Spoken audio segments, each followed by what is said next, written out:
अवधूत चिंतन श्री गुरुदेव दत्त. श्री दुर्गा त्रिशती या ग्रंथामधून अध्याय पहिला. मार्कंडेय ऋषी प्रणीत देवी महात्म्य. मार्कंडेय श्रोत्या लागून म्हणे ऐका सावधान, सूर्यपुत्र सावर्णी आख्यान आठवा म्हणू ज्या म्हणती. स्वारोचिष मन्वंतर सुरत नृप महीवर, चैत्र कुलोत्पन्न वीर पृथ्वीवरी राज्य करी. मातेपरी प्रजापालन धर्ममार्गी सदा मन, कोला विध्वंसी शत्रुगण चालून आले तयावरी. राव पराक्रमी थोर परी युद्धात झाली हार, मंत्री सेनानी समग्र विरोधी त्यासी जाहले.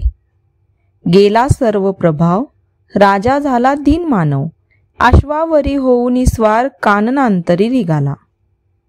शिकारीचे करुणी निमित्त राव काननी निघून जात, मेधामुनी आश्रम पाहत शांती अपार लाभत असे. मुनी करीत असे स्वागत, राजा होई स्वस्थ चित्त, काही काळ राही तेत शांत मन करावया. ऐसे काही दिन जात मग पुन्हा होई अशांत, म्हणे मी निरूप असून एत काननी येऊनी पडलो का. काय झाले असेल राज्याचे, काय झाले असेल द्रव्याचे, हाल काय प्रजेचे झाले नकळे मजलागी. माझे भ्रष्ट सेवक शत्रू ते मिळोनी सम्यक, प्रजेसी देती दुःख काय करावे कळेना.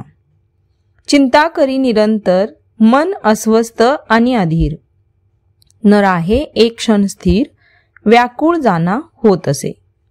ऐसा राहे आश्रमात तो एक दिन देखत, एक वैश्य चिंताग्रस्त तये ठाई पातला. देखून या वैश्याशी राजा विचारी तयासी, काय दुःख तुम्हासी चिंताग्रस्त दिसत असा. ऐकोनी नृपाचा प्रश्न वैश्य म्हणे तया लागून, मी उत्तम कुलोत्पन्न समाधी नाम मजलागी. होतो बहुधनवान परी स्त्री पुत्रे दिले हाकलोन, येथे आलो म्हणून शांती लाभाया कारणे. परी मन अशांत स्त्री पुत्राते चिंतित, काय असतील करीत म्हणून चिंती मानसी. असतील ते सदाचारी अथवा होतील दुराचारी, सुखी असती की कष्टी म्हणून चिंता करीत असे. हसोनी राजा म्हणत, जे तुझला हकलीत त्याच कारणे चिंता करीत, मूर्खत्व जाना हे असे. वैश्य म्हणे आपले वचन योग्य परीन राहे मन, स्त्री पुत्रांते आठवून सदा चिंता करीत असे. धन लुटाया कारण मज दिदले हकलोन, परिचित्त प्रेम मग्न होऊन चिंता करीत असे. ऐसा का आहे होत हे न कळे मजप्रत, कवन माया अद्भुत खेळ सारा हा रचे. ऐसा विचार करीत सुरत राज आणि वैश्य उभय मुनी ते वंदित, सांगती सारे तयासी. राजा म्हणे मुनीसी, हे नकळे मानसी, ही काय माया तू जाणसी, सांगा कृपा करून या. मी राज्यभ्रष्ट दुःखित, वैश्य ग्रहभ्रष्ट दुःखित, तरी चिंतितो मनात कल्याणामी स्वजनांचे. ही महामाया काय विवेक शून्य मती होय, कोठुनी निर्माण होय कृपा करूनही सांगावे. ऋषी म्हणे भगवती विश्वरचना करे ती, समस्त प्राणी मात्रांची गती तिच्या अधीन राहत असे. पक्षिनी प्रभाती उडत, सायंकाळी मागे फिरत, कोण त्यांची प्रेरणा देत लीला महामायेची. गाय बैल अश्वश्वान न जाती गृहा सोडून, आपले उदर भरून पुन्हा येती माघारा. काही प्राणी दिवांद, काही असती रातांद, काही दिन रात्री पाहत, ऐसे विविध प्राणी ते. ऐसे विविध प्राणी तेही गेले मोहोनी, पिपिलिका कन देखुनी भक्षावया धावत असे.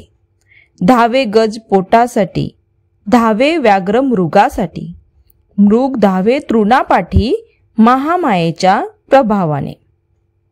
ऐसे जीव धावत उदर भरण्यासाठी पळत, त्यातची संसार करीत पाळती आपल्या पिल्लांसी. उदरभरण आणि संतान पालन हेची जीव करीती जाण, मनुष्य काय याहून अधिक जाणा करीत असे. परी मनुष्य मूर्ख अधिक, प्रतिफळ सदैव अपेक्षित. महामायेसी नोळकीत म्हणून दुःखी होत असे. ते महामाया भगवती श्री विष्णूंची निद्रास्थिती. सर्व जीव मोह पावती तिच्या प्रभावे करुनिया. पंडित आणि महाज्ञानी ऐशा जना पाहोनी विविध प्रकारे मोहवणे ठेवी महामाया ती. त्या महामाया भगवतीने विश्व रचिले हे सारे. तिच्या अधीन राहिले जगत संपूर्ण सर्वदा. ती सर्व ईश्वरांची परमेश्वरी, पराविद्या अखिलेश्वरी. बंधन मोक्ष सर्वेश्वरी, सर्व तीच करीत असे. तिच्या कृपेने धर्माचरण, तिच्या कृपेने तीर्थाटन, तिच्या कृपेने पुनःशरण होती हातून मानवाच्या. ती होता प्रसन्न, सायुज्य मुक्तीचे वरदान. भक्ता लागी देऊन मुक्त त्यासी करीत असे.